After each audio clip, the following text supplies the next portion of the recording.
தோண்டி அதை மீண்டும் சீரமைக்கிறது இல்லை. இது மிகப்பெரிய ஒரு டிலே நடந்து கொண்டிருக்கிறது. இதைத்தான் நான் இன்றைக்கி சுட்டி காட்டக்கூடிய சூழ்நிலை வந்துச்சு. ஏன்னா கவுன்சிலர் சொன்னாலும் கேட்குறதில்ல, மண்டல தலைவர் சொன்னாலும் கேட்குறதில்ல, மேயர் சொன்னாலும் கேட்குறதில்ல. அப்போ யாருக்கு தான் அந்த நிறுவனம் கட்டுப்படும் அப்படிங்கிறத இப்போ கேள்விக்குறி.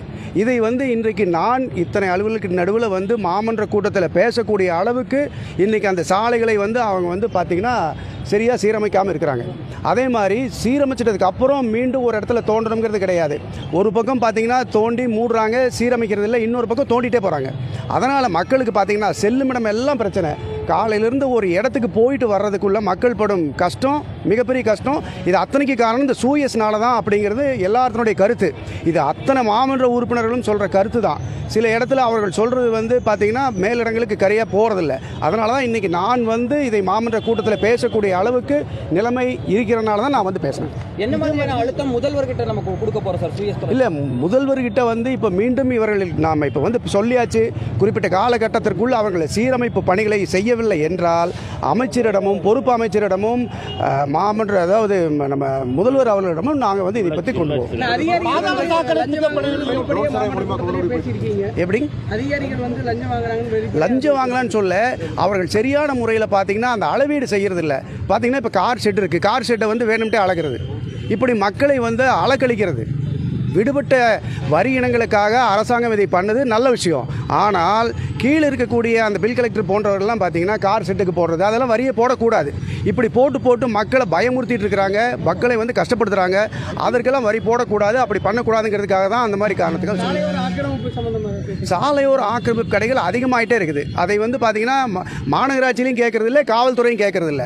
தரமற்ற பொருட்கள் விற்கிறாங்க. அத்தனை இளைஞர்கள் அங்கே காலையில் பார்க்குறேன், மதியம் பார்க்குறேன், சாயந்தரம் பார்க்குறேன், அந்த உணவுப் பொருட்களை சாப்பிட்றாங்க. அதனால் எவ்வளவு சீர்கேடு வருது, இதையும் கட்டுப்படுத்துறதில்லை. அதனால் போக்குவரத்து நெரிசல் அதிகமாகிடுச்சு கோயம்புத்தூரில். சார், இந்த பாதாள சாக்கடை திட்ட பணியும் இந்த சூயஸ் பணிகள் மாதிரியே பல இடங்களில் பயங்கரமான பிரச்சனைகள் போயிட்டு இருக்குது. அதையும் கவுன்சிலர்களும் கண்டுக்கிறது இல்லை, மாநகராட்சி கூட்டத்திலையும் பெருசாக எதுவும் பேசிக்கிறது இல்லை. அது திமுகவினரே பல இடங்களில் மக்களை திரட்டி போராட்டக்கூடிய நிலையும் ஏற்பட்டு இல்லை. இப்போ அதை பற்றி ஒரு ரிவ்யூ மீட்டிங் போட சொல்லி இப்போ ஆணையாளர்கிட்ட சொல்லியிருக்கோம். சூயஸுக்கும் இந்த பாதாள சாக்கடைக்கும் விரைவில் பார்த்தீங்கன்னா ஒரு கூட்டம் போட்டு இதுக்கு ஒரு நல்ல முடிவு கொண்டு வந்துருவோம். பாலக்காடு சாலை இன்னைக்கு பயன்படுத்த முடியாத சூழல் இன்னைக்கு ஏற்பட்டு இருக்கு.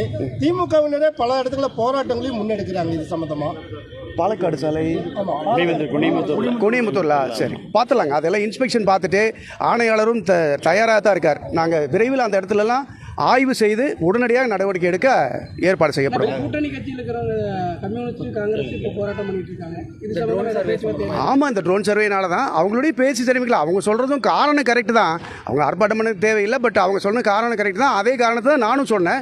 அது சரி செய்யப்படக்கூடிய காரணங்கள் சரி செய்யப்படும். மக்களுக்கான பிரச்சனையை இப்போ நீங்கள் கையில் எடுக்கிறது அதிகாரிகளுக்கான ஒரு மிரட்டல் எல்லாம் கிடையாது.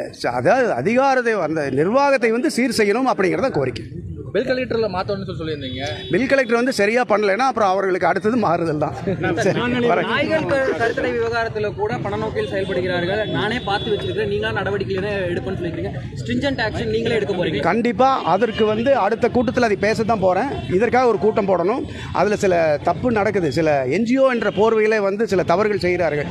அதையும் சரி செய்ய வேண்டும். சரி செய்து விடுவோம். நன்றி.